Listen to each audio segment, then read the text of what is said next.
Sir, please. Your son. Jae-won shoves past the airline employee, shoes skidding on polished terminal floor. Gate 47. His chest is a clenched fist. He hears it before he sees it. That specific pitch of Minjun's panic. The one that splits his sternum open every time. His son is on the ground, curled tight between steel pillars, hands clamped over his ears, rocking.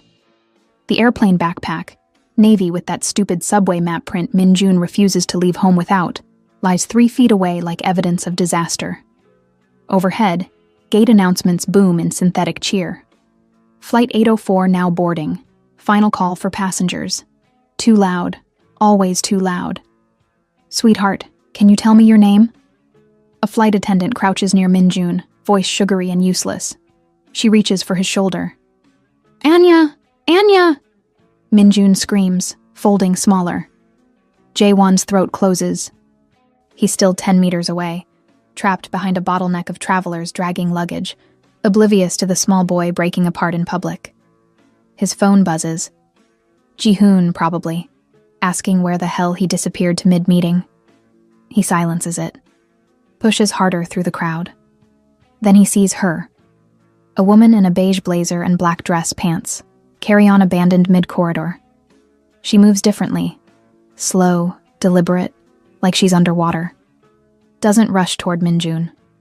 Crouches a full meter away, respecting the radius of his crisis. She pulls a scarf from her neck, drapes it over her arm to create a visual shield against the chaos. Jae-won stops. The woman's voice cuts through the noise, low and steady as a bass line. Hey, I see you. It's too loud, right? She doesn't wait for an answer. Takes out her phone, swipes, taps, sets it on the floor, not in Minjun's face, but in his line of sight. A video. A sleek bullet train gliding silent on tracks, rhythmic and predictable. Minjun's fingers uncurl, just slightly. The woman reaches into her bag, pulls out black over-ear headphones, offers them palm up like a truce. She doesn't speak again, just waits. 5 seconds. 10. Minjun takes the headphones, slides them over his ears. His breathing slows from rabbit fast to something close to human. Jae-won feels his knees unlock. The woman stays beside Minjun, not touching, just present. She hums something under her breath, a melody Jae-won can't place, but that makes his son's shoulders drop half an inch. He approaches finally, legs mechanical. The woman notices him, looks up. Her eyes are dark and cautious.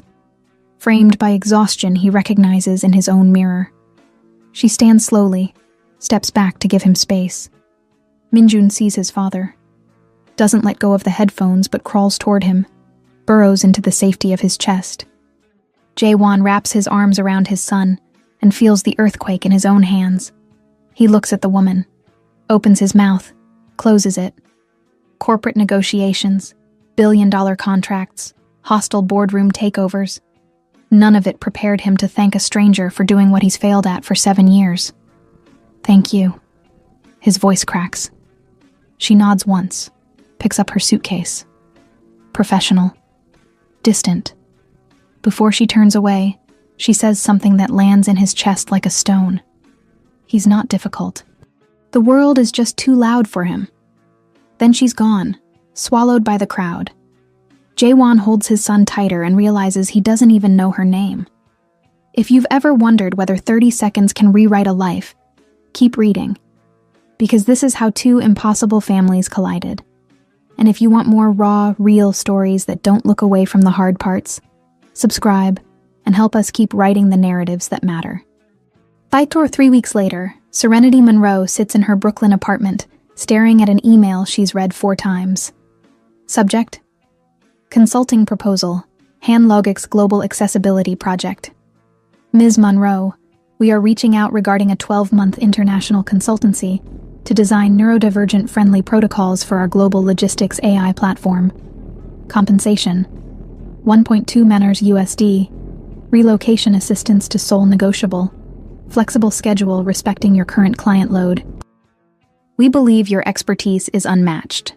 Best regards, Park Ji-hoon, CFO HanLogic's Global. Serenity closes the laptop, leans back against the couch. Across the room, Malachi is on the floor with his sketchbook, tongue between his teeth, coloring Saturn's rings in gold gel pen. "Mommy, do you think Saturn ever gets lonely?" he asks without looking up. "Why would Saturn be lonely, baby?" "Because it has all those rings, but no one close enough to touch." Serenity's chest tightens. Maybe the rings are how it protects itself. Malachi considers this, nods, goes back to coloring. Grace's voice echoes from the kitchen where she's rummaging for snacks. "So, are you going to tell me why a Korean tech giant is offering you more money than God? Or do I have to guess?" "I don't know." "You don't know? Or you don't want to know?" Grace appears in the doorway, holding a bag of pretzels. She's still in scrubs from her hospital shift, hair tied up, eyebrow raised. "Because I looked them up. Han Logix is huge. CEO is that Han Jae-won guy. Forbes 40 under 40, blah blah blah." Serenity's stomach flips. It's probably random. "Girl, nothing about $1 million consulting offer is random." Grace drops onto the couch beside her, studying her face. "What aren't you telling me?" Serenity exhales. 3 weeks ago at JFK, I helped a kid who was having a meltdown. He was autistic. I calmed him down before his dad got there. Grace waits. The dad looked like he wanted to disappear into the floor. Really grateful, really overwhelmed. I didn't think anything of it. And the email signature says Seoul headquarters. The CEO is Korean. Serenity swallows. "Grace, what if it's him?" Grace stares, then laughs, sharp and incredulous. "Wait. You think a CEO tracked you down to offer you a job because you helped his kid?" "I don't know. Maybe. That's either the most romantic thing I've ever heard or the beginning of a psychological thriller." Grace crunches a pretzel. "What are you going to do?" Serenity looks at Malachi, still lost in his drawing. She thinks about the boy at the airport, Min-jun, she'd later learn, and the way his father's hands shook when he held him, the desperation in his eyes. She thinks about the rent increase notice stuck to her fridge, the waiting list for Malachi's next OT eval, the fact that she hasn't taken a real vacation in 4 years. She thinks about Marcus, her ex-fiancé who told her that Malachi's autism was manageable if she just tried harder, who suggested medication before understanding, who made her feel like her son was a problem that needed solving instead of a person who needed loving. She'd given Marcus back the ring on a Tuesday. Quiet. No drama. Just a realization that she would always choose Malachi, and Marcus would always resent that choice. That was 3 years ago. She hasn't dated since. "I'm going to say business only," she murmurs. "If I do this, it's work, nothing else." Grace snorts. Famous last words. "I'm serious. I won't put Malachi through that again." Some CEO feeling grateful doesn't mean he understands what it means to actually be in our lives. And if he does understand, then I'll deal with that when it happens. Serenity opens her laptop again, pulls up the email. But I'm not holding my breath. She types a response. Professional, boundary setting, clear. "Mr. Park, thank you for your interest. I'd be happy to discuss the consultancy. However, I need to be transparent. I'm a single mother with a son who has specific needs. My schedule is non-negotiable, and I cannot relocate permanently to Seoul. If those terms are acceptable, I'm interested in learning more. Best. Serenity Monroe, MS, OTRL." She hits send before she can second-guess herself. Grace reads over her shoulder. "You really went with the I have a kid and boundaries approach? If that scares them off, they weren't serious. And if it doesn't?" Serenity looks at Malachi, who's now drawing what appears to be a small figure standing on Saturn's rings. "Then I guess we find out." The response comes 4 minutes later. "Ms. Monroe, your terms are more than acceptable. They're admirable. Would you be available for a video call tomorrow at 2 p.m. EST? I think you'll find this project aligns well with your values. Park Ji-hoon." Grace whistles. 4 minutes. That's either efficiency or desperation. Or both. "You gonna take the call?" Serenity looks at the number on the screen. $1.2 million. Enough to move to a better school district. To get Malachi the private therapies insurance won't cover. To stop choosing between paying rent and buying the weighted blanket he needs. Yeah, she says quietly. I'm taking the call. Jae-won is in his office on the 34th floor of the Han Logix building in Midtown Manhattan when Ji-hoon walks in without knocking. She accepted. Jae-won looks up from his screen. What? Serenity Monroe. She accepted the consulting contract. Ji-hoon drops a folder on the desk, grinning. You're welcome. Jae-won closes his laptop slowly. You didn't tell her that you've been obsessing over finding her for 3 weeks? That you made me pull security footage from JFK and cross-reference it with every OT and pediatric therapist in New York until we found her LinkedIn? Ji-hoon sits on the edge of the desk. No. I told her we need the best accessibility consultant in the country. Which, by the way, she is. So technically, I didn't lie. Ji-hoon... Relax. The contract is legitimate. The project is real. She's brilliant, and we need her expertise. Ji-hoon's grin fades slightly. But yeah, I know why you really wanted her. Jae-won pinches the bridge of his nose. Min-jun hasn't stopped asking about her. And you? Silence. Hyung. Ji-hoon's voice softens. It's the only time he drops formality, when they're alone and the truth matters. You can't build a relationship on gratitude. I know. Do you? Because if you hired her just to see her again. I hired her because she understood my son in 3 minutes better than every specialist I've paid in 3 years. Jae-won's voice cuts. And because if there's even a chance she can teach me how to do that, I'll take it. Ji-hoon studies him, then nods. Okay, but when she figures out you're the guy from the airport, and she will, you better have a damn good explanation ready. I'll handle it. Yeah. Ji-hoon stands, heads for the door, pauses. For what it's worth, I hope you're right about her. The door closes. Jae-won opens his laptop again. Pulls up the security footage he's watched a dozen times. The woman in the beige blazer, kneeling on dirty airport tile, offering headphones to a stranger's child. The way she didn't flinch. Didn't perform pity. Just saw a boy who needed the world to stop screaming at him. He watches the moment Min-jun takes the headphones. The way his son's body uncurls, just slightly. The way the woman stays perfectly still, giving him space to regulate. Jae-won has spent 7 years learning his son's triggers. 7 years reading books, attending workshops, hiring specialists. And this stranger did instinctively what he still has to consciously think about. He closes the video, opens a different file. Min-jun's therapy notes from the past month. Patient continues to show reluctance to engage with new adults. Requires extensive warm-up period. Recommend maintaining consistent caregivers. Patient asked multiple times about the airplane lady. When shown photo, provided by father, patient smiled. First spontaneous smile in session in 6 weeks. Jae-won's throat tightens. He'd asked Min-jun's therapist to keep the inquiry casual, not to push. But his son had volunteered the information. Had asked, unprompted, if he would see the nice lady again. There's a soft knock. The door opens and Min-jun peeks in. Abba. Appa, Dad. Hey buddy, come in. Min-jun walks in slowly, dragging his backpack. He's still wearing the headphones. Hasn't taken them off except to sleep. Is it time to go home? Jae-won asks. Min-jun shakes his head. Walks to the window, presses his palm against the glass. It's a self-soothing behavior. The cool surface, the pressure. Jae-won joins him. Doesn't crowd him, just stands nearby. I was thinking, Jae-won says carefully. Remember the lady at the airport? Min-jun nods. How would you feel about seeing her again? Min-jun turns, eyes wide. Jong Malyo? Really? Maybe.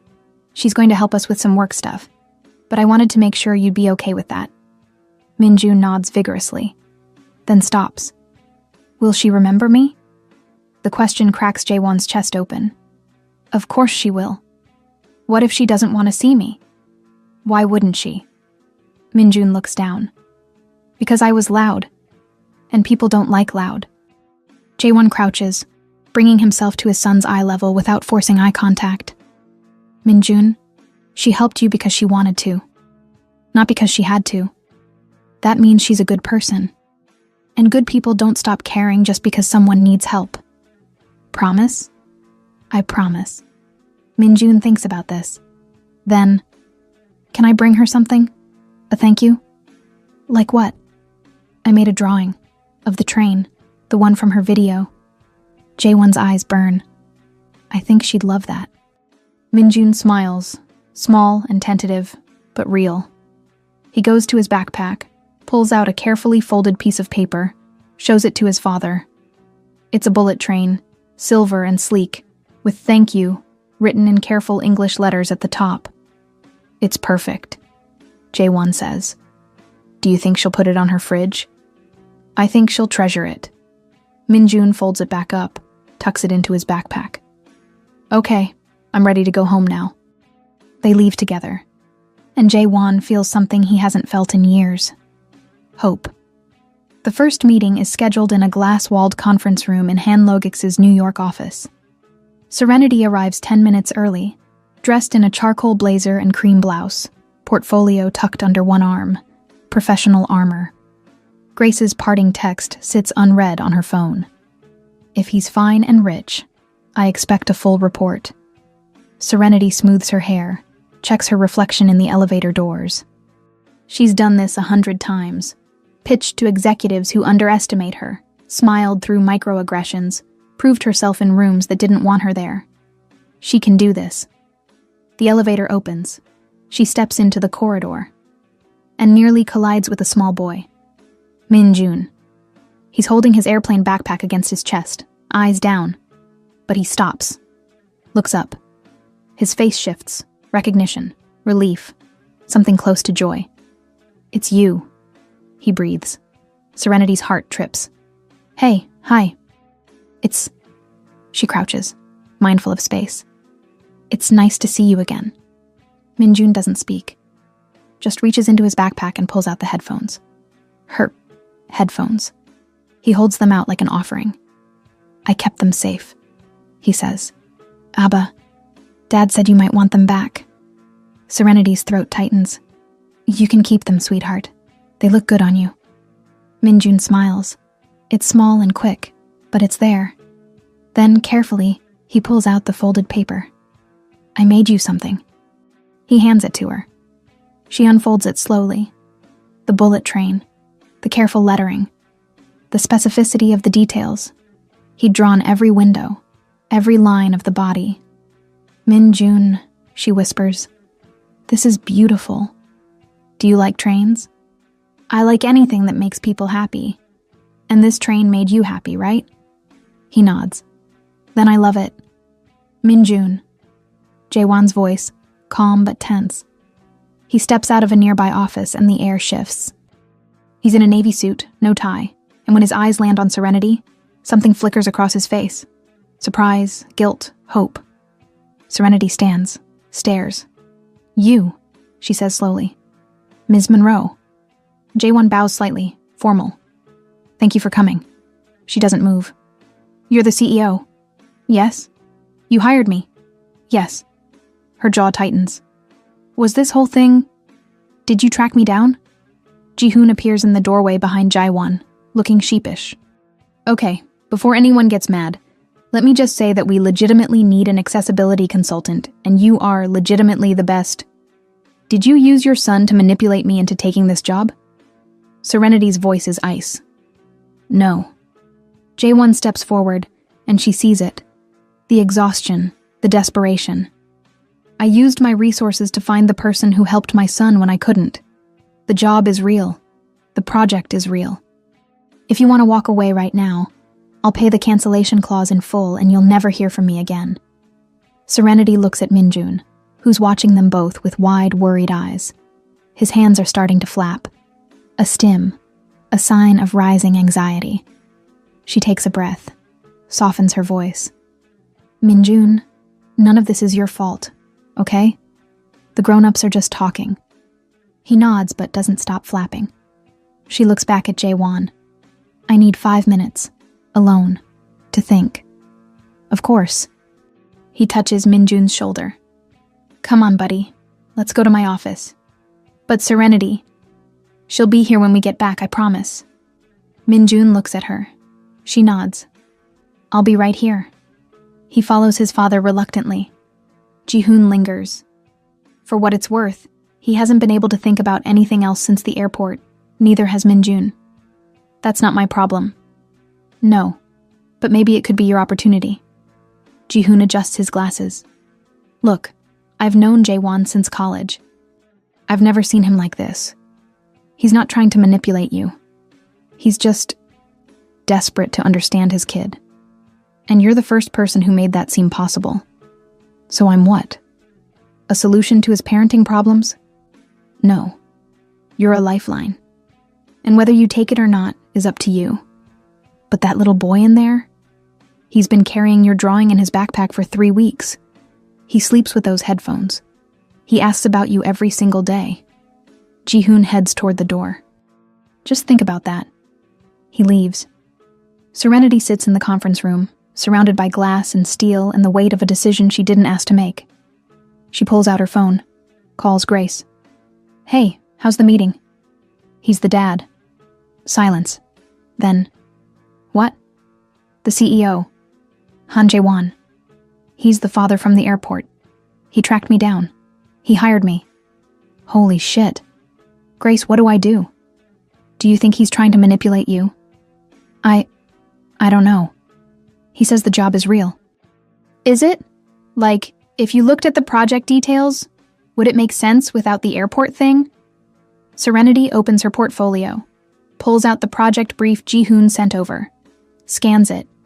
It's comprehensive, detailed, exactly the kind of work she specializes in, designing neurodivergent-friendly UX for complex systems. It's not busy work. It's not a vanity project. It's real. Yeah, she says slowly. It's real. Then maybe he's telling the truth.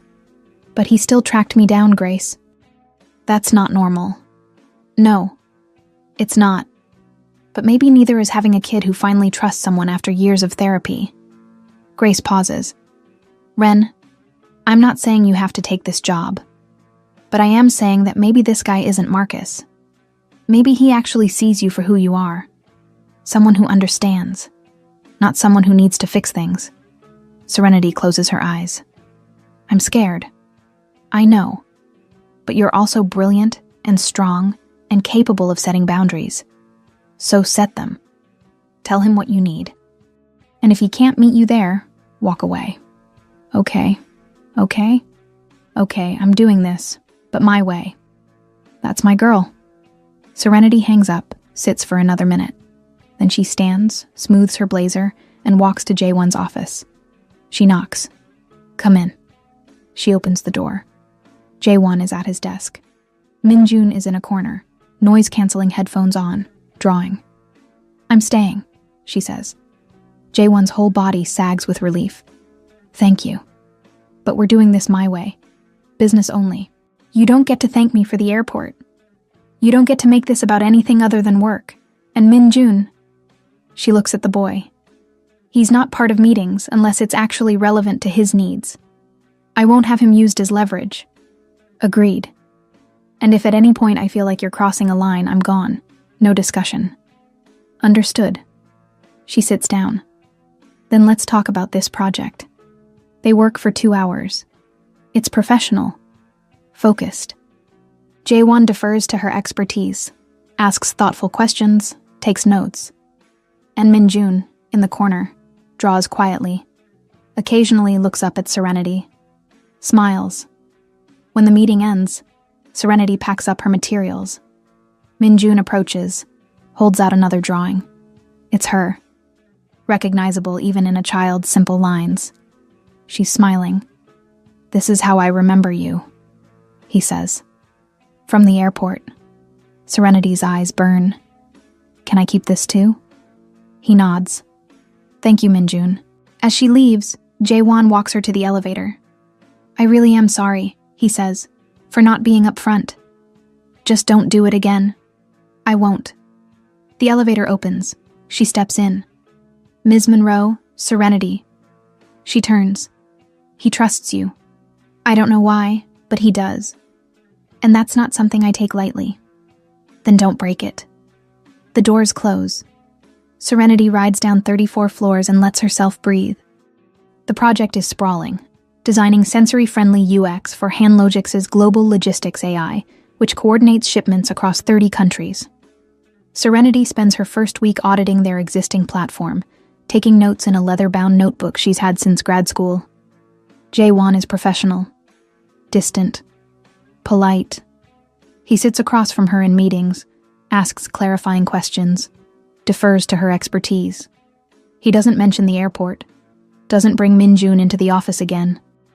It should be fine. It's not fine. Because every time she glances up, she catches him watching her. Not with attraction, but with the same desperate attention he'd had that night. Like he's trying to reverse engineer what she did, bottle it, take it home. On day 4, she stays late to finish a wireframe. The office is empty, except for the hum of servers and distant cleaning carts. She's debating whether to order delivery when Jae-won appears in the doorway. You're still here. She doesn't look up. So are you. I live here mostly. He hesitates. Can I ask you something? Is it about the project? No. Then no. Silence.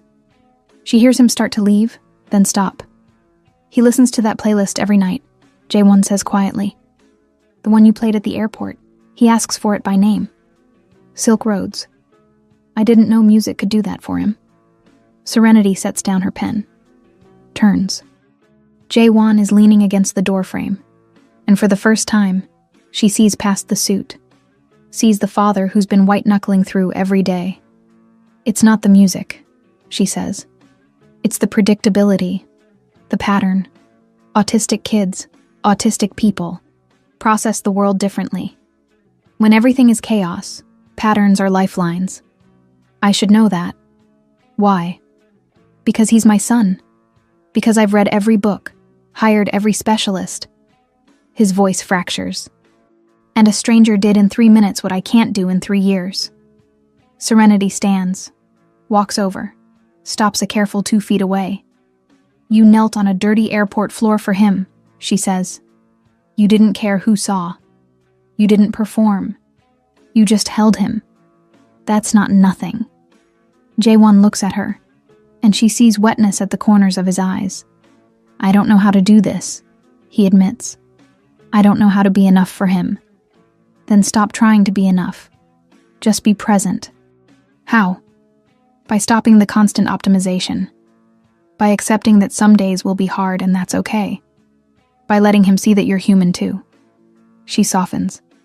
You know what Min-jun told me the other day? He said you work too much because you're trying to make the world quieter for him. He thinks that's why you're always tired. Jae-won's face crumples. He said that? He sees more than you think. And he doesn't need you to be perfect.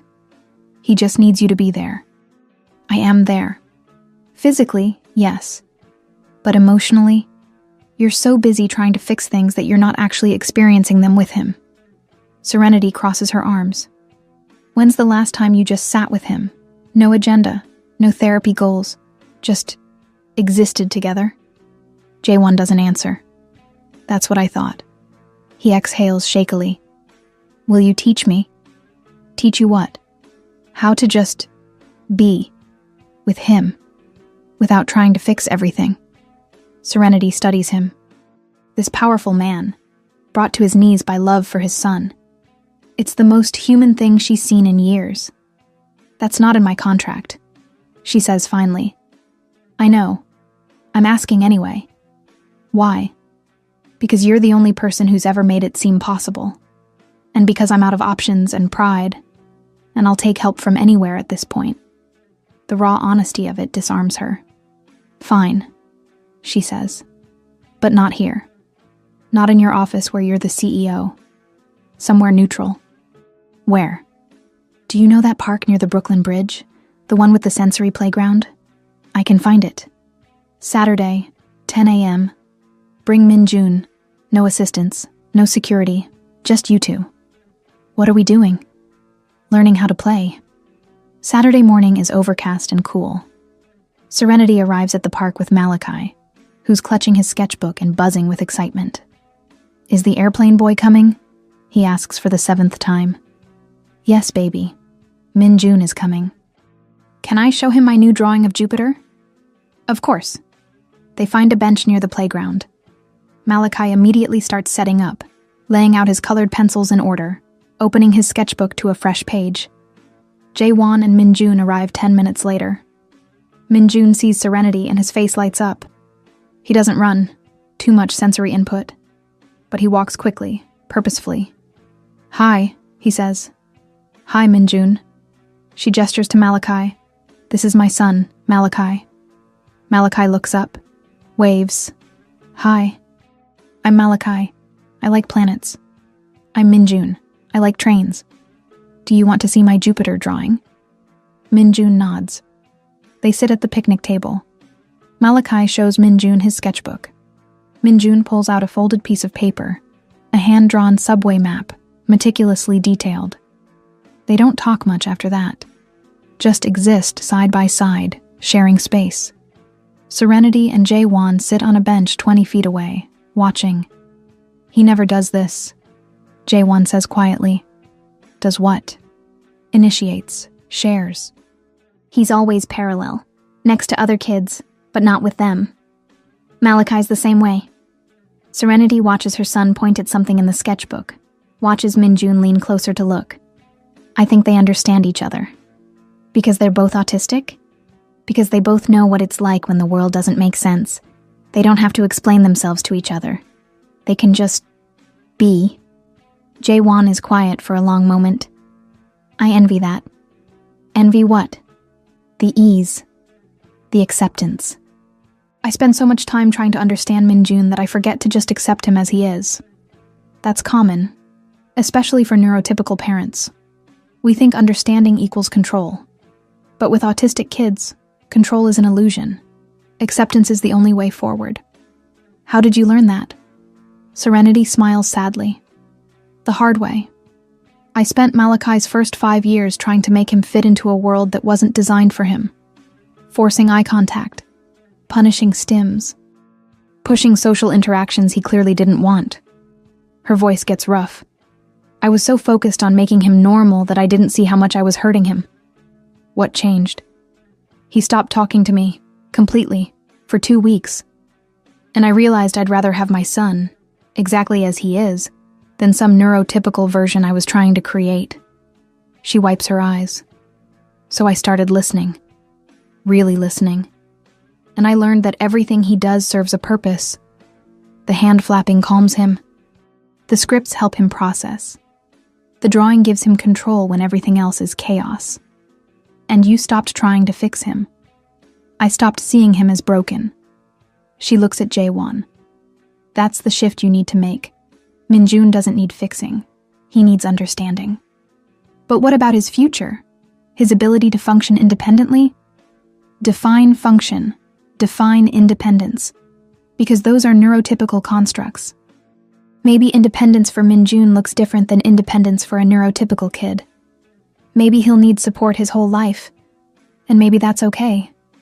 Jae-won's hands clench. My mother would never accept that. Then your mother doesn't get a say. It's not that simple. It is, actually. You can either prioritize Min-jun's authentic self, or you can prioritize other people's comfort. But you can't do both. Before Jae-won can respond, both boys appear in front of them. We're hungry, Malachi announces. Min-jun nods. Can we get tteokbokki? Tteokbokki, spicy rice cakes. There's a food cart near here, Jae-won says. Is that okay? Serenity looks at Malachi. You good with trying something new? Malachi considers. Is it crunchy or soft? Soft, Min-jun says. And spicy, but not too spicy. Okay, I'll try it. They walk to the food cart together. The boys lead. Serenity and Jae-won follow. Thank you, Jae-won says quietly. For this. Don't thank me yet. We're just getting started. They spend 2 hours at the park. The boys eat, draw, climb on playground equipment designed for sensory needs. Jaewon watches, takes mental notes, starts to relax. At one point, Minjun falls while climbing, skins his knee, starts to cry. Jaewon moves to intervene, but Serenity touches his arm. Wait. Malachi crouches next to Minjun. Doesn't touch him, just sits nearby. I fall a lot too, Malachi says. It hurts, but then it stops hurting. Minjun sniffles. Really? Really? Do you want to see my scar? Malachi rolls up his sleeve, shows a faded mark on his elbow. I got this last year. It hurt for 3 days. Now it doesn't hurt at all. Minjun touches the scar gently. Okay. Do you want to sit for a minute? Minjun nods. They sit together on the ground. After a minute, Minjun stands. I'm ready now. Okay. They go back to playing. Serenity looks at Jaewon. See? He didn't need you to fix it. He needed space to process and a friend who understood. Jaewon's eyes are wet. I would have jumped in, made it worse. Most parents would. But you're learning. When they finally leave, Minjun hugs Malachi goodbye. It's quick and awkward, but genuine. Can we do this again? Minjun asks. Malachi looks at Serenity. She looks at Jaewon. Yeah, Jaewon says. We can do this again. As they walk away, Minjun takes his father's hand. I like them, Abba. Me too, buddy. Me too. The play dates become regular. Every Saturday. Same park. Same routine. The boys develop their own language. Not verbal, but gestural.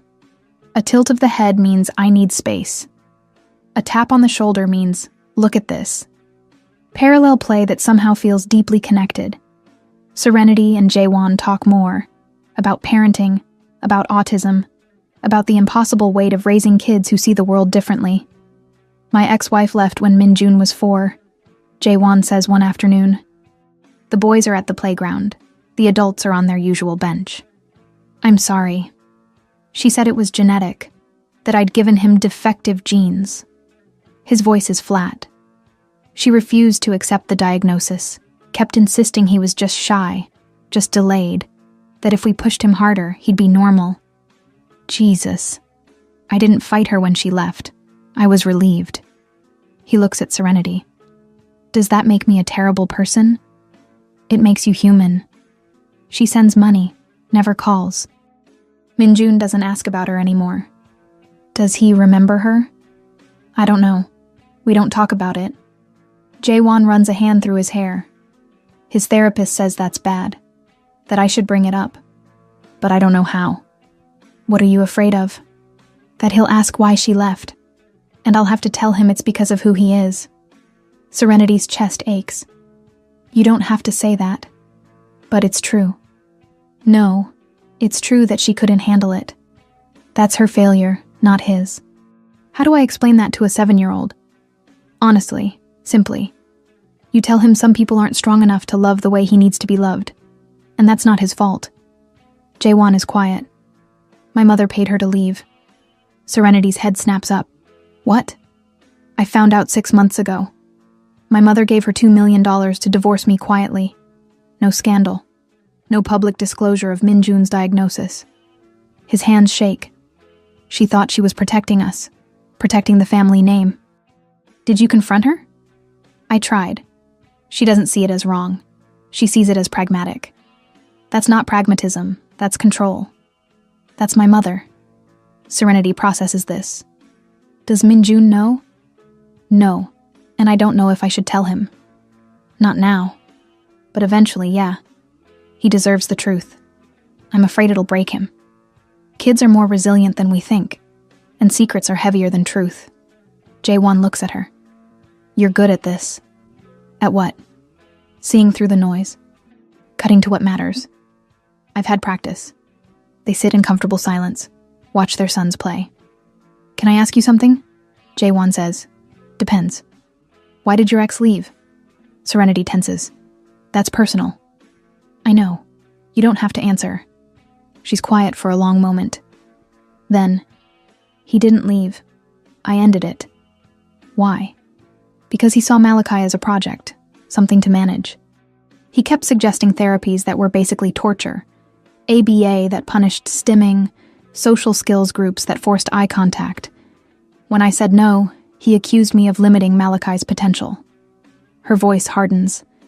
He told me I was being selfish, that I was choosing my comfort over my son's future. That's bullshit.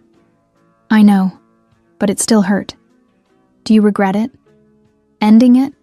Never. But I regret believing him for as long as I did. I regret the year I spent trying to make Malachi fit into Marcus's vision of normal. You were doing your best. My best hurt my kid. And then you changed. That's what matters. Serenity looks at him. Really looks. And sees not a CEO, not a stranger, but a father who's as terrified and exhausted as she is. Thank you, she says. For what? For getting it. I don't. Not really. But I'm trying. That's enough. Malachi runs over, breathless. Mommy, Minjun wants to know if we can go to his house next time. Serenity looks at Jaewon. He looks back. Is that okay? Minjun asks, appearing beside Malachi. We'd have to ask your dad, Serenity says carefully. Jaewon nods. You're both welcome. Anytime. The boys cheer. And just like that, the boundaries shift. The first visit to Jaewon's apartment is overwhelming. It's enormous. Floor-to-ceiling windows, minimalist furniture, a kitchen bigger than Serenity's entire apartment. Everything is white and chrome and sterile. Malachi's eyes go wide. Whoa. Minjun takes his hand. Come on, I'll show you my room. They disappear down a hallway. Serenity stands in the living room, feeling out of place. It's too much, Jaewon says quietly. What? The apartment. I know, it's not exactly warm. It's very clean. It's a hotel. I bought it after the divorce. Haven't really made it a home. Serenity walks to the window. The view is stunning. The Manhattan skyline, the East River, endless city lights. Minjun must love this. He does, but he spends most of his time in his room, which is fine, but Jaewon trails off. But you wish he used the rest of the space. Yeah. Have you asked him why he doesn't? No. Maybe start there. They hear laughter from Minjun's room, both boys giggling. Serenity smiles. That's a good sound. It is. They walk to Minjun's room. Stop in the doorway. The boys are lying on the floor, each with headphones on, listening to something on Minjun's tablet. Their feet are touching. They're drawing in tandem. Minjun on his subway map, Malachi on his planets. They're listening to Silk Roads, Jaewon murmurs. The playlist from the airport? He listens to it every night. I asked him once why he likes it so much. He said it sounds like how Serenity's voice made him feel. Serenity's eyes burn. Safe, Jaewon continues. That's the word he used. He said the music makes him feel safe. Jaewon, you did that. In 3 minutes. You made my son feel something I've been trying to give him for 7 years. It's not a competition. I know, but it still matters. They watch the boys for another minute. Then Serenity says, I should get Malachi home. It's almost his dinner time, and he gets dysregulated if we change the schedule. Of course. She walks into the room, crouches near Malachi, taps his shoulder. He pulls off his headphones. Time to go, baby. Already? We'll come back. I promise. Malachi looks at Minjun. Can I come back? Minjun nods. Next Saturday? Next Saturday. They do a secret handshake they invented last week, a series of taps and hand movements that makes no sense to anyone but them. As they leave, Minjun hands Serenity something. Another drawing. This one shows 4 stick figures, 2 tall, 2 small, all holding hands. That's us, he says. Together. Serenity can't speak, just nods. In the elevator, Malachi asks, Mommy, why are you crying? Happy tears, baby. Oh, okay. He leans against her. I like Minjun's house. but I like ours better. Why? Because ours feels like home. His feels like a museum. Out of the mouths of children. The work is intense. Serenity spends her days at Hanlogic's headquarters, a 40-story glass monument to efficiency. She meets with developers, UX designers, logistics analysts. Jaewon is in most of the meetings, but he defers to her, lets her lead. Minjun visits twice. Once, he brings a drawing of a train labeled "For Serenity's Son." She takes a photo, sends it to Malachi, who immediately draws a constellation labeled "For Minjun Zappa." The boys communicate through their art. The adults communicate through careful professionalism. On day 9, Jaewon invites her to dinner. "There's a place I want to show you," he says. "Not corporate. Just a place I go when I need to think." It's a traditional restaurant in Insadong, tucked down an alley, low lighting and private rooms. They sit on floor cushions, shoes left at the door. A server brings banchan, then disappears. "This is beautiful," Serenity says, looking around at the exposed wooden beams, the traditional paintings on the walls. "My father used to bring me here, before he..." Jaewon trails off. "Before he decided I was old enough to be useful instead of loved." Serenity sets down her chopsticks. "What happened? I became what he wanted, built the company, married the right woman, had a son." His jaw tightens. "And then my son was diagnosed autistic, and my wife decided that was my fault. She left when Minjun was 4. Took nothing. Just disappeared." "Jaewon." "I didn't notice." His voice breaks. "Everyone kept saying he was just shy, just a late talker. And I believed them because it was easier than admitting I didn't know my own child. By the time I got him evaluated, he'd already spent years in a world that didn't make sense to him. And I wasn't there." Serenity reaches across the table, covers his hand with hers. "You're there now." "Am I? Or am I just paying people to do what I can't? You flew to New York for a meeting you could have done over Zoom because Minjun asked if I was coming.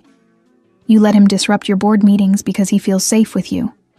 You learned his playlist, his sensory needs, his routines."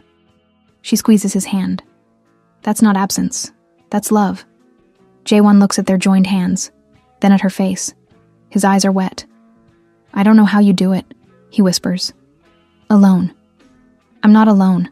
I have Grace. I have Malachi. I have..." She stops herself.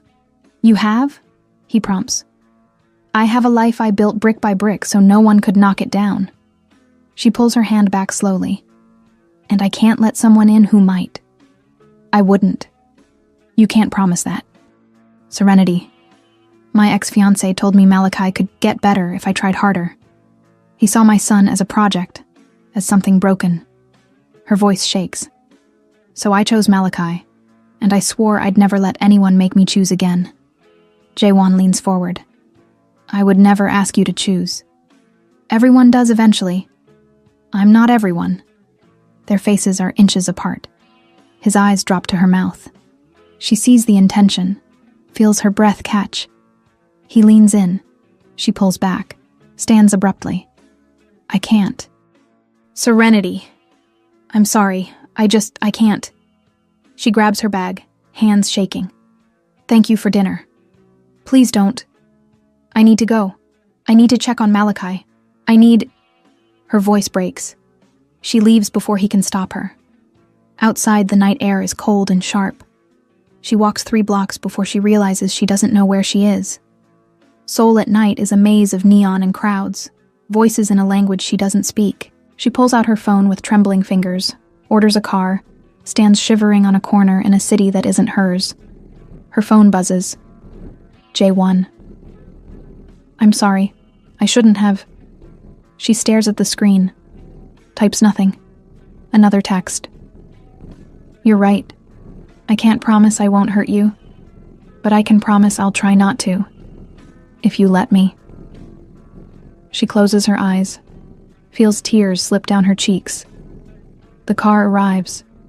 She climbs in, gives the driver the address of the guest house in broken English and hand gestures. When she gets back, Malachi is asleep in their room, peaceful and safe. She sits beside his bed and watches him breathe. Her phone buzzes again. This time, it's Grace. How's Soul? Serenity types back. Complicated. Did something happen? He kissed me. Almost. Almost? I pulled away. Why? Because I'm terrified. 3 dots appear, disappear, appear again. Of getting hurt or of being happy? Serenity stares at the question for a long time. She doesn't answer. She avoids him for 2 days, buries herself in work, responds to emails at midnight, takes meetings in different conference rooms, doesn't answer his calls. On day 11, she's walking back to the guest house when she notices people staring. Not casual glances, pointed looks, whispers behind hands. Her phone explodes. Texts from Grace. Are you seeing this? Texts from Jihoon. Call me, now. 7 missed calls from Jaewon. She opens her social media. Her stomach drops. It's a photo. Her and Jaewon leaving the restaurant in Insadong. His hand on her back. The angle makes it look intimate, like they're a couple sneaking away from the world. The headline, Han Logic CEO's Secret Foreign Romance. The comments are worse. Gold digger. He's using her for diversity PR. What about Korean women? She probably trapped him. Look at her.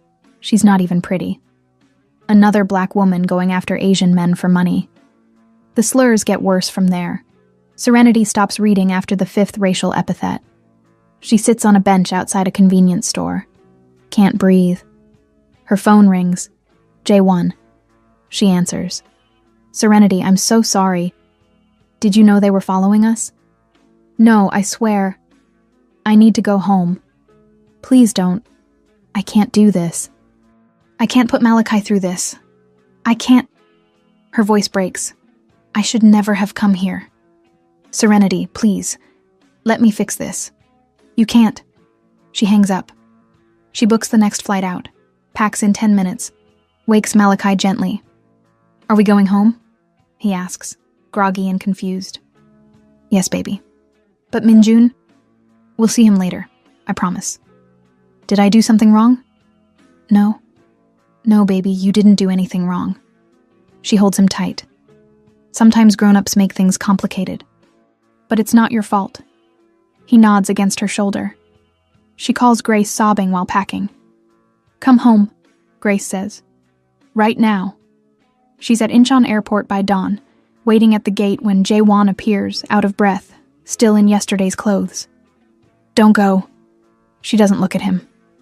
I have to. I'll release a statement. I'll tell them it was a business dinner. And make it worse? Make me look like the scandal you have to clean up? She finally meets his eyes. I've spent my whole life being underestimated because I'm a black single mother. I won't be a fetish or a PR disaster for you. You're not. Then what am I, Jaewon? What am I to you?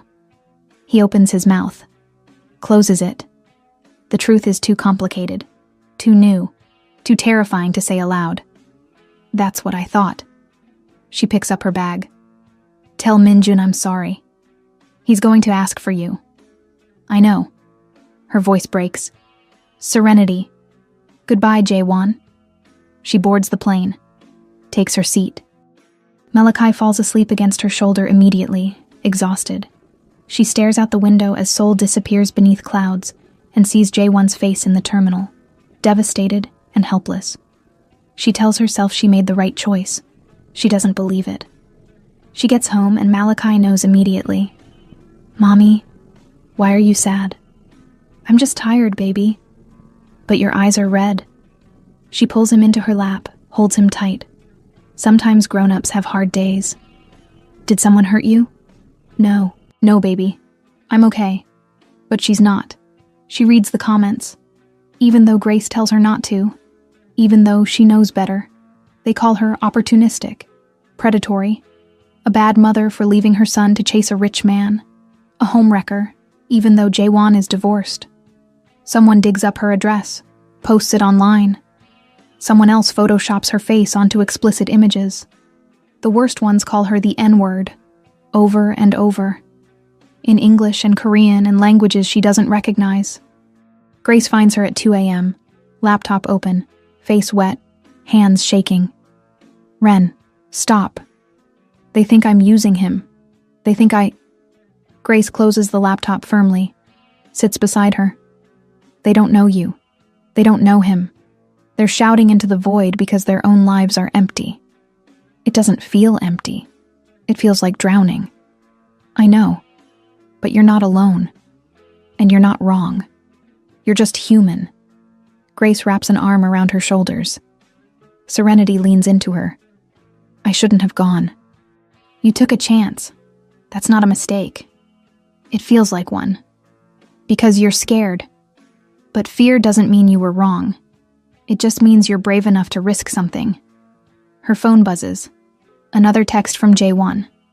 She's ignored 14. This one says, Minjun hasn't eaten in 2 days. He keeps asking where you went. Her chest cracks open. She doesn't reply. Grace reads over her shoulder. Jesus, that poor kid. I can't be responsible for him. I have my own son to protect. I know. But Ren, what if protecting Malachi doesn't mean pushing everyone else away? What if it means showing him what it looks like when adults work through hard things? He's 7. He doesn't need to see me fall apart. He's already seeing you fall apart. You've been crying for 3 days. Serenity wipes her face. I don't know what to do. Then don't do anything yet. Just breathe. Let yourself feel it. And when you're ready, decide. Another text from J1. I'm not giving up. On you. On us. On whatever this could be. Take all the time you need. But know that we're here. Waiting. Serenity reads it 5 times. Then she turns off her phone and goes to bed. Jaewon is in his office at midnight when his mother walks in. Lee Yuna. 70 years of elegance and control, dressed in a tailored hanbok, expression carved from stone. We need to talk. Jaewon doesn't look up. Not now, Aomioni. Aomioni, mother. Now. She sits across from him, posture perfect. I saw the articles. Who is she? A consultant. Don't insult my intelligence. He finally looks at her. What do you want me to say? I want you to end this before it destroys everything we built. She's not destroying anything. She's American. Black. A single mother. Yuna's voice is surgical, cutting without raising in volume. Do you understand what the board will say? What our shareholders will think? I don't care. You should. Because Minjun's future depends on this company. His inheritance. Minjun's future depends on him being happy. And he's happy when she's around. He's 7. He doesn't know what's best for him. And I do? Jaewon stands abruptly. Because I've done such a great job so far? Yuna's expression flickers. You're doing the best you can. It's not enough. His voice breaks. I hired specialists, enrolled him in therapies, read every book, and a stranger calmed him down in 3 minutes. 3 minutes. What does that say about me? It says you needed help, and now you have it. But this woman, her name is Serenity, is a complication you cannot afford. The media will tear her apart. They already are. And when they're done with her, they'll come for Minjun. Yuna leans forward. Is that what you want? Your son's diagnosis splashed across every tabloid? Jaewon freezes. You wouldn't. I won't have to. The media will do it themselves. They'll dig into why you're so invested in accessibility consulting. They'll find Minjun's medical records if they look hard enough. They'll make him a spectacle. Then I'll protect him. By doing what? Taking out injunctions against every news outlet in Korea? In America? You can't control this. Then I'll learn to live with it, because I'm not giving her up. Yuna stares at him. You love her. It's not a question. Yes, he says quietly. I love her. You barely know her. I know she sees my son as a person, not a diagnosis. I know she's been doing alone what I can't do with unlimited resources. I know she makes me want to be better, braver. He meets his mother's eyes. I know she left because she was afraid I'd hurt her, and I'm terrified she's right. Yuna is silent for a long moment. What about her son? What about him? You're willing to take on another child? An autistic child who isn't yours? Malachi is... Jae-won stops, chooses his words carefully. Malachi is brilliant, kind, careful with Min-jun in ways adults aren't. If Serenity comes back, he comes with her. That's not negotiable. So you'll have 2 autistic children. The board works for me, not the other way around. And when the pressure becomes too much, when the media won't stop, when the comments get worse, Yuna's voice softens slightly. I'm not trying to hurt you. I'm trying to protect you. Both of you. By making me choose between Min-jun's happiness and your approval, by making you face reality. Love is not enough when the world is against you. Then I'll change the world. Jae-won sits back down. I'm going public with Min-jun's diagnosis. Yuna goes pale. You're what? I'm recording a video. Introducing Min-jun. Explaining autism. Apologizing to Serenity for not protecting her. He opens his laptop. And I'm announcing a new HandLogix initiative. Neurodivergent accessibility across all our platforms. Funded. Permanent. That's corporate suicide. That's integrity. The shareholders will adapt or they'll leave. Either way, I'm done hiding who my son is. Yuna stands slowly. You're making a mistake. Maybe. But it's mine to make. She walks to the door. Pauses. She left you. What makes you think she'll come back? I don't know if she will. But I have to try. Yuna looks at him for a long moment. Something shifts in her expression. Not approval, but perhaps the beginning of understanding. Your father would have hated this, she says quietly. I know. He would have called you weak, emotional, unfit to lead. I know. He would have been wrong. Yuna's voice cracks, just barely. Min-jun deserves better than what we gave you. Jae-won's throat closes. Iomioni, make the video. If you're going to do this, do it properly, with dignity. She opens the door. But if she breaks your heart, I reserve the right to say I told you so. The smallest hint of a smile. Then she's gone. Jae-won sits alone in his office and opens the camera on his laptop, takes a breath, presses record. 2 weeks pass. Serenity goes back to work, takes Malachi to OT, pretends everything is fine. Jae-won calls, texts, sends emails. She ignores all of them. Until the 40th email. Subject: I'm sorry. Serenity, I won't apologize for wanting to know you, but I will apologize for not protecting you better, for not anticipating the media, for putting you in a position where you had to choose between your safety and my son's happiness. Min-jun asks about you every day. I've tried explaining, but he doesn't understand why you left. Honestly, neither do I, but I respect your choice. If you ever change your mind, we'll be here. Jae-won. She reads it 12 times. Then she blocks his number. Grace finds out. Loses it. Are you serious? I have to move on. By pretending he doesn't exist? By protecting my son. From what? A man who clearly cares about you? From getting attached to something that won't last? Serenity's voice shakes. I won't let Malachi lose another person. I won't do it. What if you're not protecting him? What if you're just scared? Serenity doesn't answer.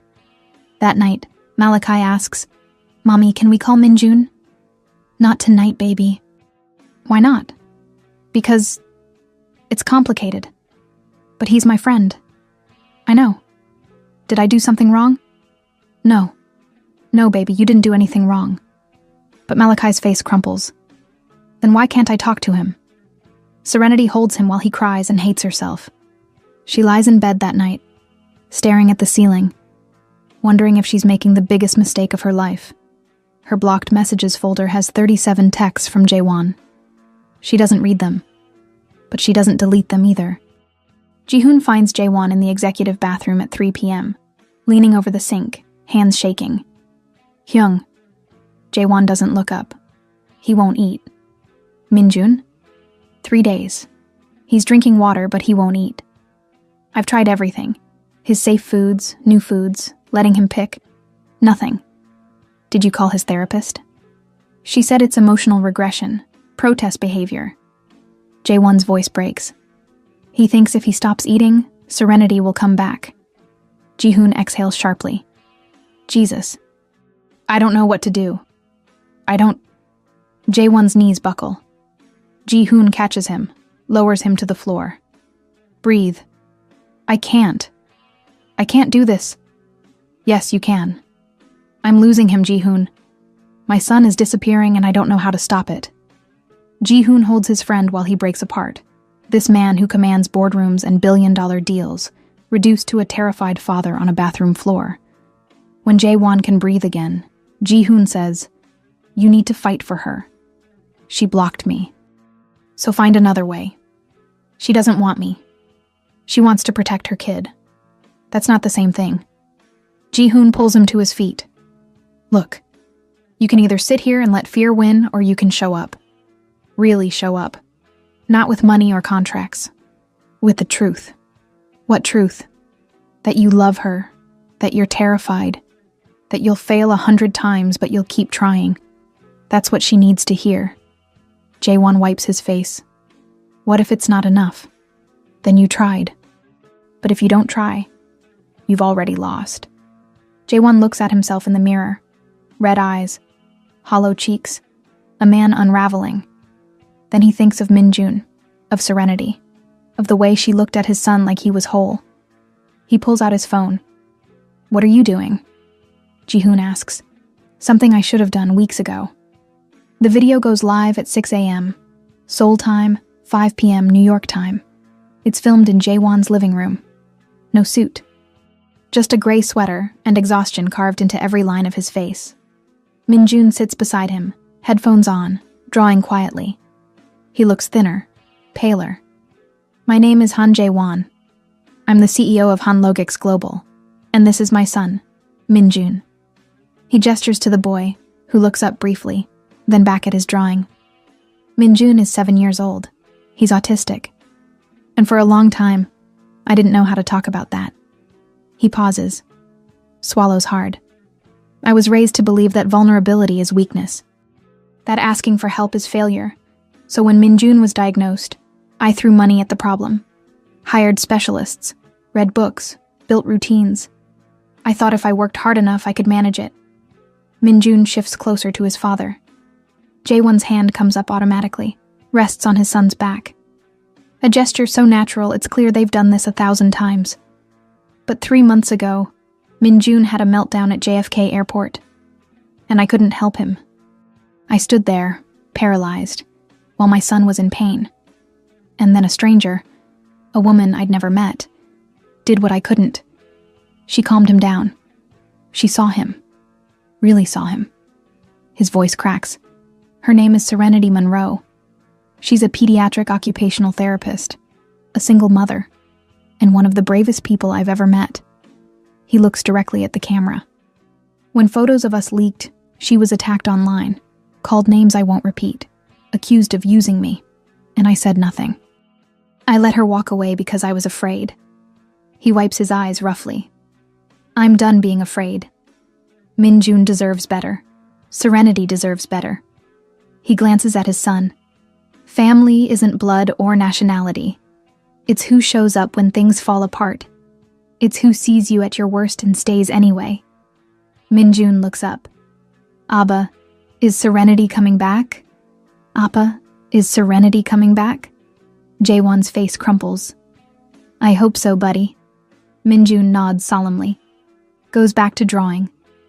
Jaewon looks at the camera one last time. If you're watching this, Serenity, I'm sorry. I should have fought for you from the start. And if you give me another chance, I will. Every single day. I'll fight for you. For us. For what we could build together. He reaches over, stops the recording. The video is 3 minutes and 47 seconds long. Within 6 hours, it has 8 million views. Within 12 hours, it's trending worldwide. The comments are different this time. This is what real love looks like. He's setting a new standard for fathers. The world needs more men like this. There are still hate comments, still racist attacks on Serenity, but they're drowned out by support. By people saying, find her, fight for her, don't give up. Jaewon doesn't read any of it. He just waits. Serenity is at work when Grace texts her the link. You need to watch this, now. She's in her car on lunch break, opens the link, sees Jaewon's face, presses play, watches the whole thing. By the end, she's sobbing so hard she can't see the screen. She calls Grace. He just... I know. Grace, he told the whole world.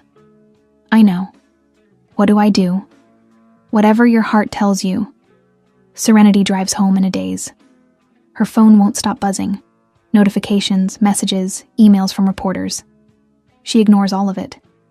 When she gets home, Malachi is on the couch with Grace's phone, FaceTiming someone. Malachi, who are you? Min-jun. Malachi's face lights up. I missed you. Serenity freezes. On the screen, Min-jun is smiling. Actually smiling, though his face is drawn, his eyes tired. I missed you too, Min-jun says quietly. Mommy's home. Do you want to say hi? Malachi, Serenity starts, but Min-jun is already talking. Hi, Serenity. Abba said you're mad at us. Her chest aches. I'm not mad, sweetheart. Then why did you leave? Because grown-ups are complicated, and sometimes we get scared. Scared of what? How do you explain to a 7-year-old that you're terrified of being happy because every time you've tried, it's been taken away?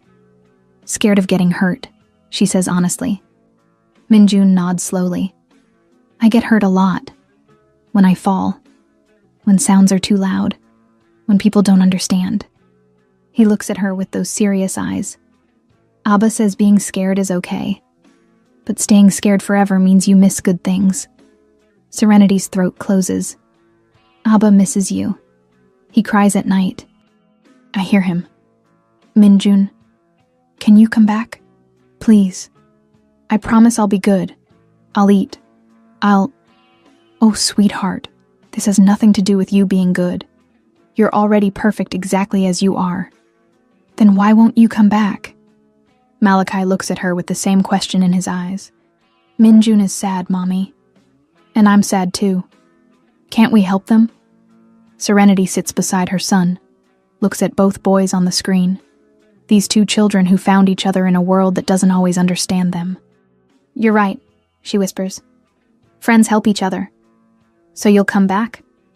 Min-jun's whole face transforms with hope. I need to talk to your father first. He's at work, but I can call him right now. No, baby, I'll call him myself. Promise? I promise. Okay. Min-jun smiles, a real full smile. I'm going to eat dinner now. I've been really hungry. After they hang up, Serenity sits in the silence. Grace appears in the doorway. So? So I'm an idiot. Yeah. But you're a brave idiot. Grace grins. Now go call that man before he has a heart attack. Serenity unblocks Jaewon's number, stares at the call button for 30 seconds, then she presses it. He answers on the first ring. Serenity? Hi. Hi. His voice is wrecked, raw. I thought you blocked. I did. I unblocked you. Silence. She hears him breathing. I saw the video, she says. I'm sorry. I should have asked before posting, but I couldn't. I needed to say it. I needed the world to know. That you love your son. I know. I saw. She wipes her eyes. Jaewon, I left because I was scared. Because every time I've let someone close, they've made me choose between them and Malachi. And I will always choose my son. I would never ask you to choose. Everyone says that. Until it's inconvenient. Until autism means canceled plans and public meltdowns, and needing to leave parties early because the noise is too much. Until they realize my son isn't going to grow out of it. I know he's not going to grow out of it. Neither is Min-jun. And I don't want them to. His voice steadies. Serenity. I'm not asking you to choose. I'm asking you to let me stand beside you. Let me carry some of the weight. Let me learn how to do this With you. Her eyes burn. What if you can't handle it? Then I'll fail, and I'll get back up and try again. Because that's what you do every single day. And if you can do it alone, imagine what we could do together. She closes her eyes. Tears slip down her cheeks. Minjun isn't eating. Jaewon says quietly. He thinks if he stops, you'll come back. And I don't know how to explain to a 7-year-old that the world doesn't work that way. That sometimes people leave and they don't come back. Jaewon? But I don't want to teach him that. I want to teach him that when you love someone, you fight. Even when it's hard. Especially when it's hard. I want to teach him that love means showing up. Every day. Even when you're terrified. Serenity wipes her face with shaking hands. Our kids called each other, without us. I know. Minjun told me. He was so happy, Serenity.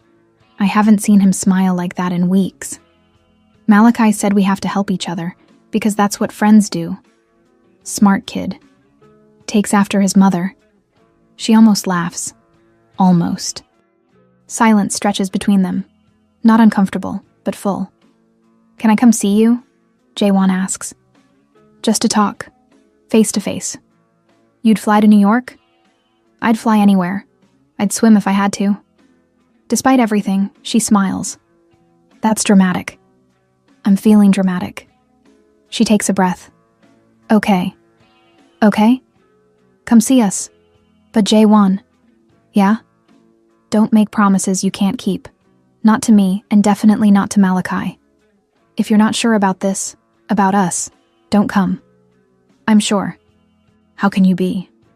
Because I haven't been able to breathe properly since you left. Because Minjun asks about you 17 times a day.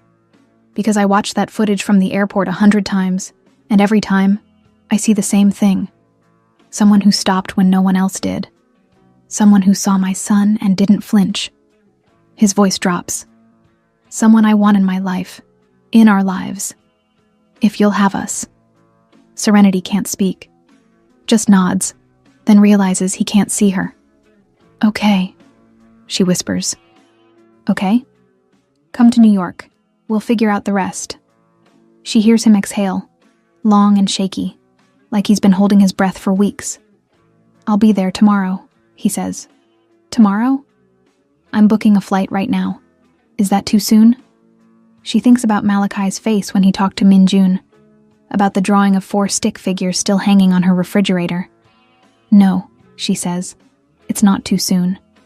They talk for another hour. About logistics. About fears. About what comes next.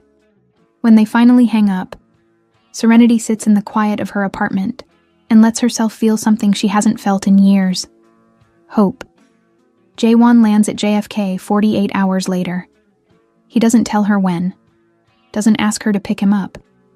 Just texts when he's in the city. I'm at the park, the one where the boys met. Can you come? Serenity's hands shake as she types back. Give me 20 minutes. She tells Malachi they're going to see Minjun. His eyes go wide. Really? Really? Is his dad coming too? Yes, baby. Malachi bolts to his room, comes back with his sketchbook and a new drawing. 4 stick figures holding hands under a sky full of stars. I made this for them. Serenity's heart breaks and mends in the same breath. It's perfect. They take the subway. Malachi hums the whole way, clutching his sketchbook. When they arrive at the park, she sees them immediately. Jaewon is sitting on the same bench they sat on months ago. Minjun is beside him, headphones on, staring at his hands. Even from a distance, she can see how thin he's gotten. Malachi breaks into a run. Minjun! Minjun looks up. His face transforms. Pure joy breaking through weeks of sadness. He jumps off the bench, runs toward Malachi. They collide in a hug, awkward and tight, the way kids do when they haven't learned to hold back. Serenity walks slowly toward Jaewon. He stands when she's close. They stare at each other. Hi, she says. Hi. He looks thinner too. Exhausted. But his eyes are clear and steady and full of something that makes her chest ache. You came, she says.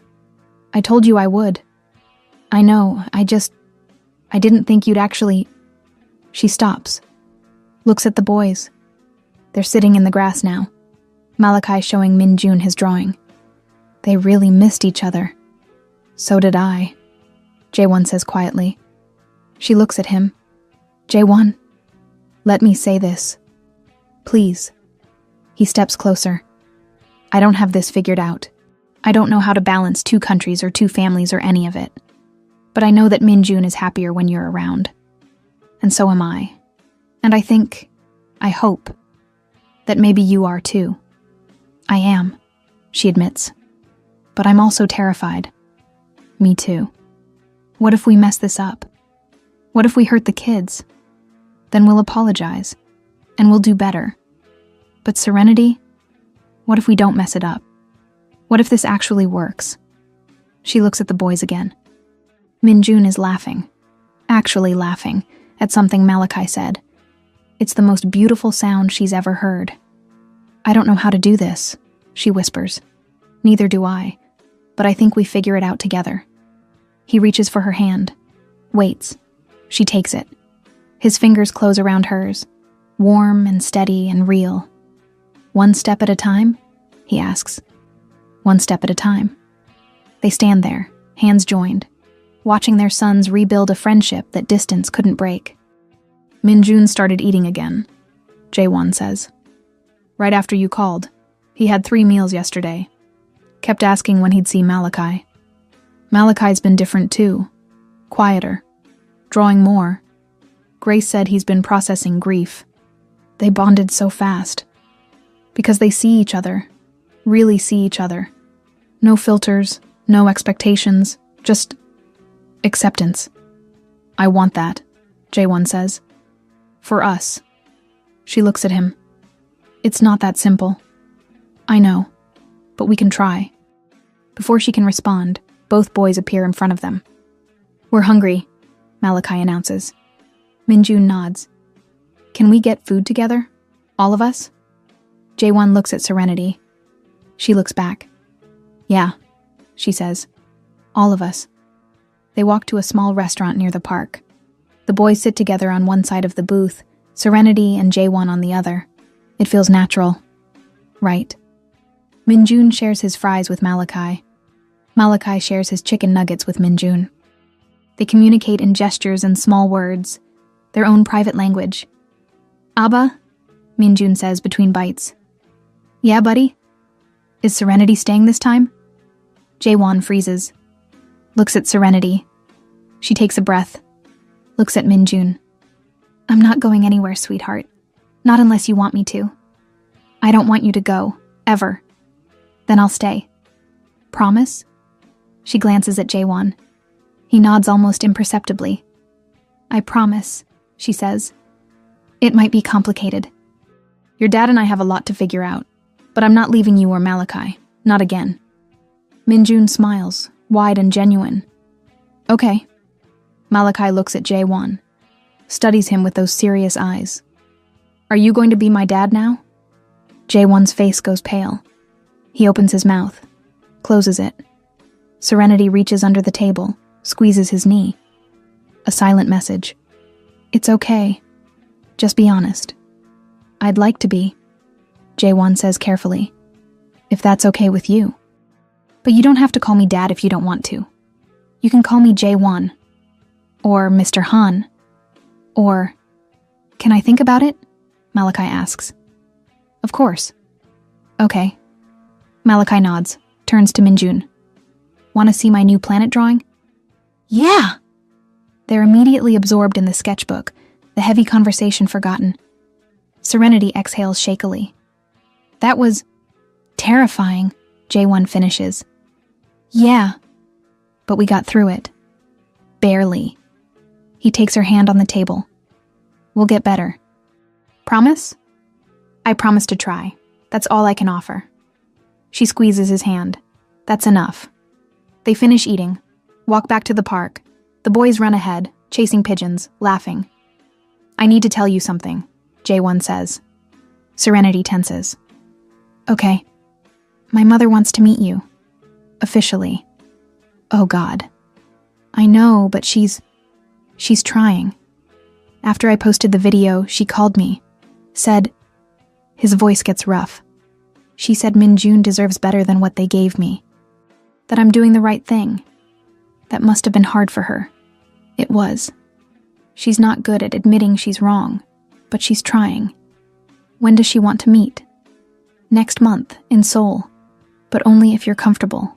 No pressure. Serenity thinks about this. Can I bring Malachi? She'd be offended if you didn't. Then okay, we'll come. Jaewon stops walking. Really?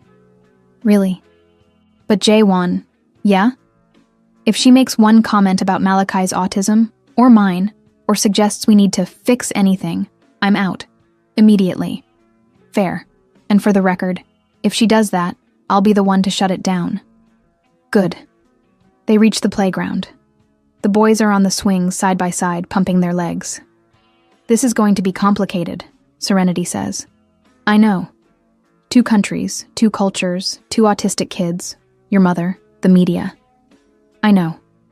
But I think... She looks at him. I think it might be worth it. Jaewon's whole face softens. Yeah? Yeah. He kisses her. Right there in the park, with their sons 20 feet away and the whole world watching. It's gentle, tentative, a promise. When they pull apart, Malachi is staring at them. Are you kissing? He asks, nose wrinkled. Yes, Serenity says, not apologizing. Gross. Minjun appears beside him. My Hermione says kissing means you love someone. Hermione, grandmother. Do you love Mommy? Malachi asks Jaewon. Jaewon looks at Serenity. Yes, very much. Oh. Malachi considers this. Okay then, that's good. He goes back to the swings, just like that. Serenity laughs, wet and relieved and impossibly happy. Well, that was easier than expected. Kids are practical, Jaewon says. We're the ones who complicate things. Then let's try not to. Deal. They sit on a bench, watching their sons play. The sun sets over Brooklyn. The air cools. But neither of them moves. I'm still scared, Serenity admits. Me too. But I'm also happy, which is terrifying in its own way. I know exactly what you mean. She leans into him. He wraps an arm around her. Thank you, he says. For what? For stopping, at the airport, for seeing Minjun, for giving us a chance. Thank you for fighting for me, for us. They sit in comfortable silence until the boys run over, ready to go home. Who's home? Malachi asks. Serenity and Jaewon look at each other. Both, Jaewon says. We'll go to yours first. Then tomorrow you can see ours, if that's okay. Can Minjun stay over? Malachi asks. Not tonight, Serenity says gently. But soon. We need to plan these things. Why? Because big changes need preparation. For everyone. Oh, okay. They split up. Serenity and Malachi heading home. Jaewon and Minjun to their hotel. But before they leave, Minjun hugs Serenity, long and tight. Thank you for coming back, he whispers. She holds him close. Thank you for not giving up on me. 1 month later, Serenity and Malachi fly to Seoul. Jaewon picks them up from Incheon. Minjun is in the back seat, practically bouncing with excitement. When Malachi climbs in, they do their secret handshake immediately. We practiced, Minjun says proudly. Every day, Jaewon confirms. Via video call. Serenity smiles. They're adorable. They are. The drive to the city is familiar now. Serenity has been back twice in the past month. Short trips, building routines, establishing rhythms. But this trip is different. This trip, she's meeting Yuna. They go to the Han family home, a traditional hanok in Bukchon, beautifully preserved with a courtyard garden and sliding doors. It's elegant, intimidating. I'm nervous, Serenity admits as they park. She's nervous too, Jaewon says. Really? Really. She called me 3 times yesterday to confirm protocols, what to serve, how to greet you. She's trying. Okay. They walk to the front door. Jaewon slides it open. Yuna is waiting in the main room, dressed in a beautiful hanbok, deep blue with silver embroidery. She stands when they enter, posture perfect. "Welcome," she says in careful English. Serenity bows. "Thank you for having us, Mrs. Han." "Lee, I kept my family name." A small correction, but not unkind. "Mrs. Lee, my apologies." Yuna's eyes move to Malachi, who's partially hidden behind Serenity's leg. "You must be Malachi," Yuna says, voice softening. Malachi nods. "Minjun talks about you constantly. Planets, correct?" Malachi nods again. "I have something for you." Yuna gestures to a low table. On it sits a book, a beautiful illustrated guide to the solar system in English. Malachi's eyes go wide. He looks at Serenity for permission. "You can look," she says.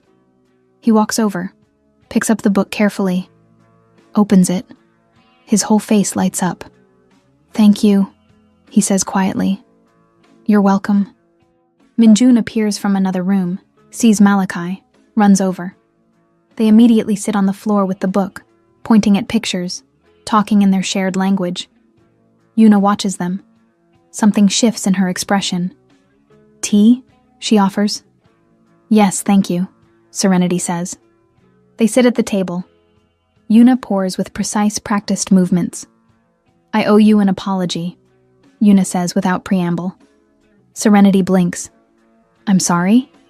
"For my initial reaction, for investigating you, for suggesting my son end your relationship." Yuna's hands are steady on the teapot, but her voice wavers slightly. "I was protecting what I thought mattered. I was wrong. Mrs. Lee, please, let me finish." Yuna sets down the pot. "I spent 50 years building this family's reputation. I thought that was love, protection. But when I saw the video, when I saw my grandson's face light up talking about your son, I realized I was protecting the wrong things." Serenity's throat tightens. "Minjun has been different since he met you. More open, more joyful. He laughs now. Real laughs." Yuna's eyes glisten. "I haven't heard him laugh like that since he was very small. He's a wonderful boy. Because of you, and my son, and your son." Yuna looks at the boys on the floor. They understand each other in ways we don't. And I think that's a gift. It is. Yuna meets her eyes. "I don't know if I'll be good at this. At accepting difference. I was raised to value conformity, but I want to try. For Minjun. And for Malachi, if you'll allow it." Serenity's eyes burn. "Of course. Then we have an understanding." They drink tea, talk carefully, about logistics, about holidays, about how to blend two families across continents. It's not perfect. There are moments of tension, of cultural misunderstanding, of awkwardness. But it's a start. Later, when the boys are playing in the courtyard, Yuna says quietly, "My husband would have hated this." "I'm sorry," Serenity says. "Don't be. He was wrong about many things. I'm trying not to repeat his mistakes." Yuna watches Minjun show Malachi how to feed the koi fish in the pond. "They deserve better than what we gave Jaewon. You love your son." "I do. But love and damage aren't mutually exclusive. I damaged him with expectations, with pressure. I won't do that to Minjun. That takes courage. It takes witnessing joy I'd forgotten was possible." Yuna smiles, small but genuine. "Thank you for bringing that back." Serenity doesn't know what to say, so she just nods.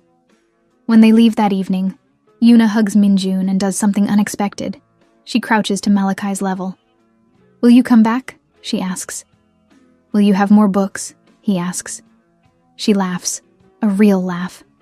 "Yes, many books." "Then yes." "Good."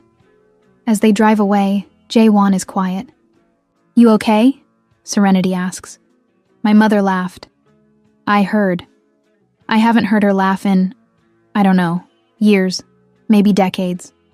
Malachi has that effect on people. So do you." She takes his hand. They drive through Seoul, This city that's becoming familiar, becoming theirs. And she thinks maybe, just maybe, they can make this work. 3 months later, Serenity and Malachi split their time between New York and Seoul. It's not perfect. The logistics are exhausting. The time zones are brutal. But they make it work. Malachi enrolls in an international school in Seoul part-time. Minjun starts OT with a therapist Serenity recommends. The boys have playdates twice a week. Parallel play, shared silence, drawings exchanged like love letters. Jaewon and Serenity navigate their relationship slowly. No grand gestures. Just small moments, morning coffee, late-night talks, hands held under tables, stolen kisses when the boys aren't watching.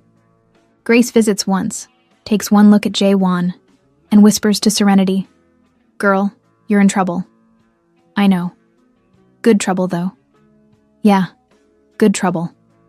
One evening, Jaewon asks Serenity to stay in Seoul permanently. "I can't uproot Malachi completely," she says. "His whole support system is in New York. What if we split time? 6 months here, 6 months there? That's not sustainable long term." "Then what is?" She doesn't have an answer. They fight. Make up. Fight again. Work through it. Yuna offers a solution. Jaewon steps back from daily operations, transitions to remote leadership. Han Logix opens a New York office. He splits his time. "I can't ask you to do that," Serenity says. "You're not asking. I'm choosing. But your company will survive. My family won't. Not without you." He cups her face. "I'm choosing you. Both of you. All of us." Serenity kisses him. Long and deep and full of promises they're both terrified to make but brave enough to try. 6 months after that conversation, they're at JFK Airport. Same terminal, same chaotic energy. But everything is different. They're together, all 4 of them. Malachi and Minjun are wearing matching noise-canceling headphones. Blue for Malachi, red for Minjun. They're listening to the Silk Roads playlist, holding their respective backpacks, walking side by side. Serenity holds Jaewon's hand. He squeezes once. "You okay?" she asks. "Yeah. You?" "Yeah." An announcement blares overhead. Minjun flinches. Malachi reaches over immediately, squeezes his hand. Minjun relaxes, squeezes back. Serenity's chest swells with love so fierce it hurts. They board the plane to Seoul. It's not home yet, but it's getting there.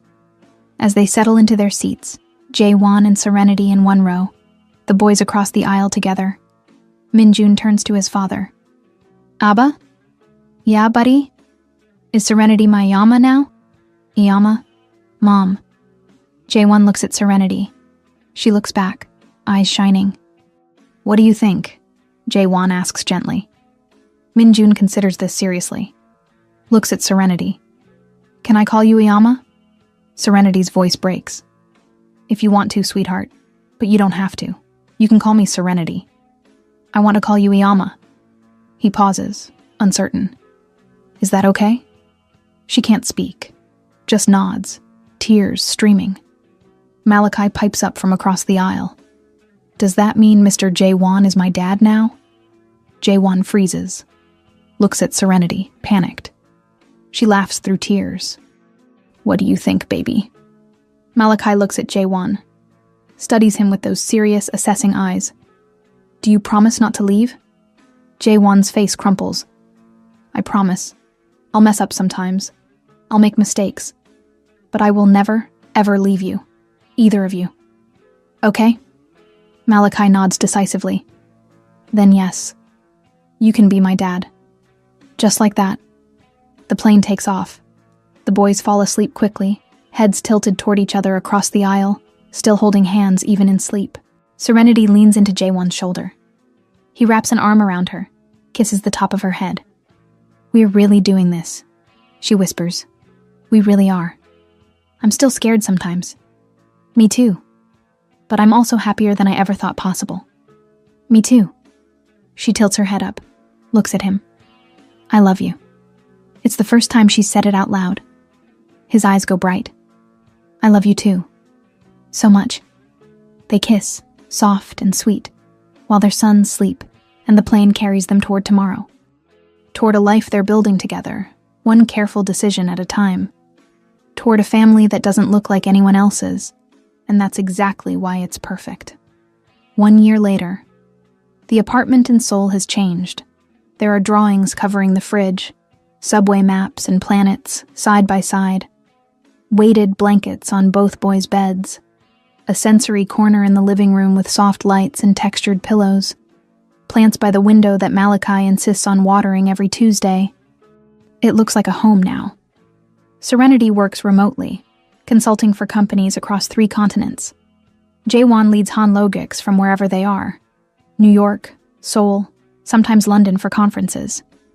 The boys switch schools seamlessly, teachers trained in neurodivergent support in both cities. It's not perfect. They still fight about logistics, time zones, parenting styles, cultural differences that pop up in unexpected moments.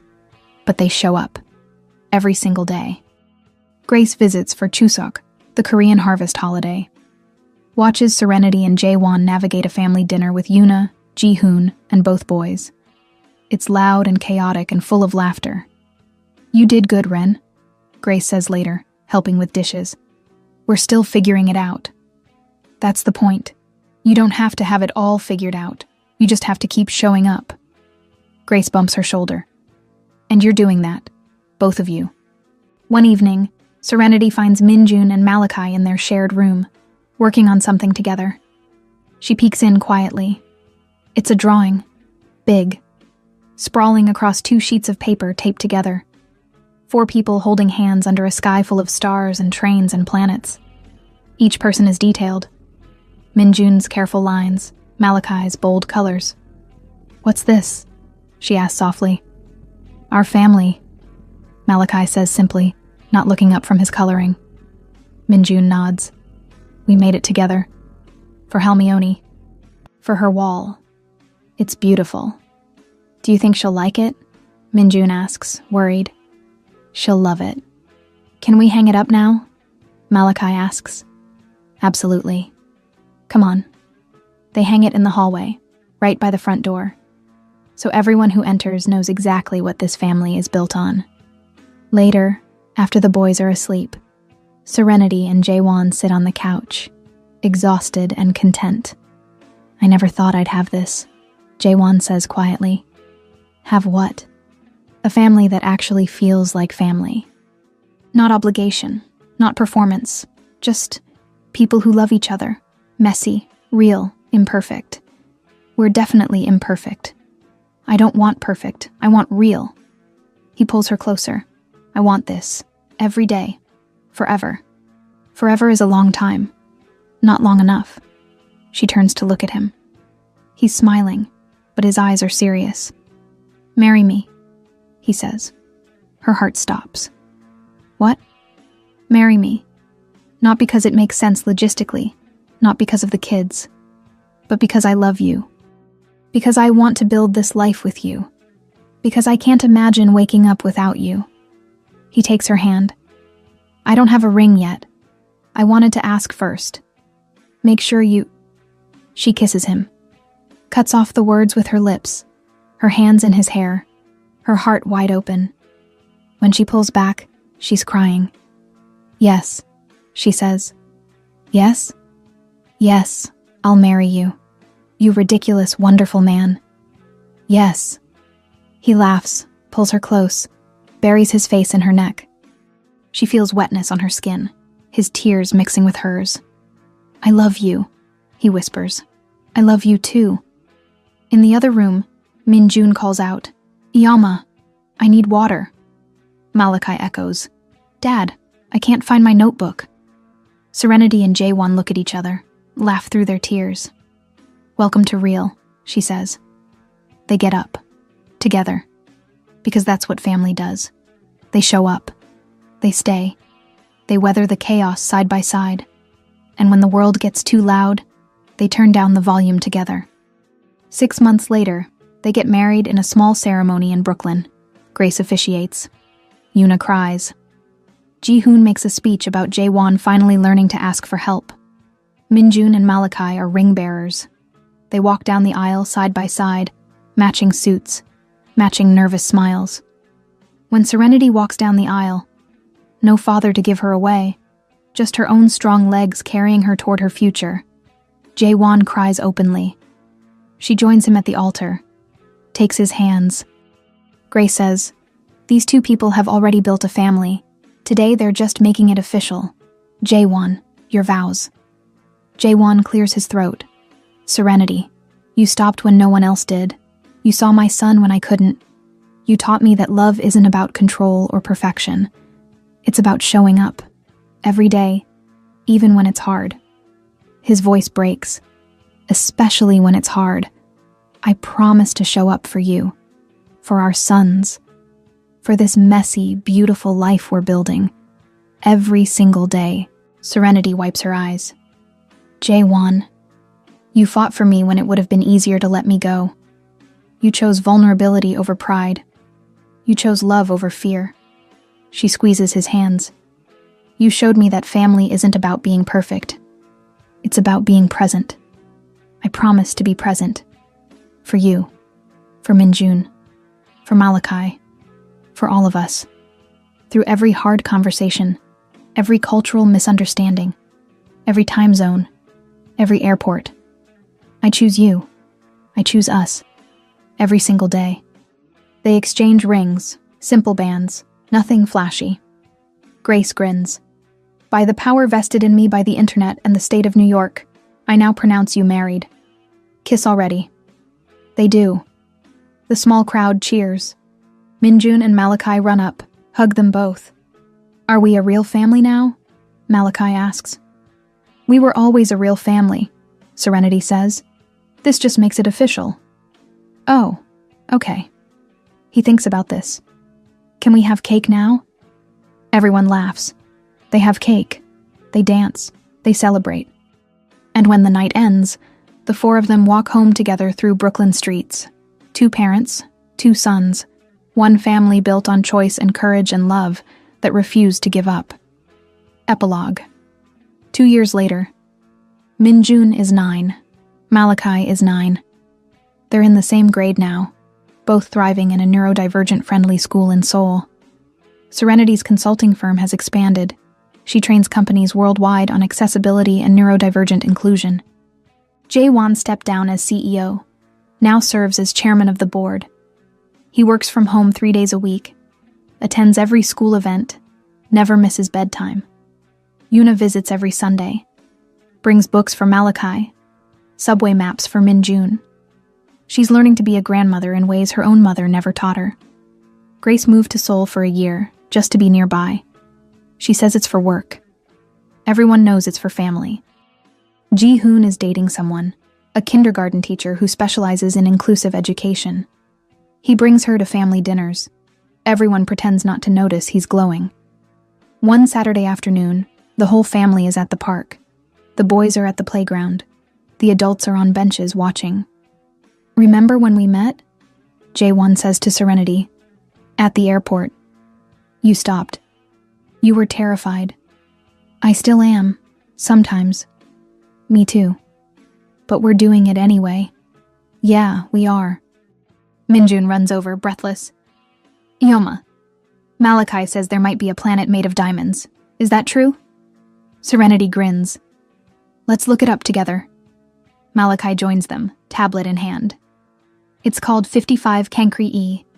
It orbits its star so close that it's constantly on fire, but scientists think the carbon pressure might form diamonds. "Cool," Minjun says. They discuss space for 10 minutes. The boys animated, the parents engaged, everyone comfortable in their knowledge and curiosity. When the boys run back to play, Jae-won takes Serenity's hand. "Thank you," he says. "For what?" "For stopping. For staying. For building this with me. Thank you for fighting for us." They sit in the afternoon sun, watching their sons play, and know with absolute certainty that every hard moment, every scared choice, every act of courage was worth it. Because family isn't blood. It's not genetics or countries or cultures. Family is who stops when you're falling apart. Who stays when it gets hard. who chooses you every single day, even when it would be easier to walk away. Family is messy and complicated and imperfect and real, and theirs is perfect exactly as it is. If this story reminded you that family is something we build every day, through patience, through showing up, through choosing love even when it's hard, then it did its job. These characters aren't perfect.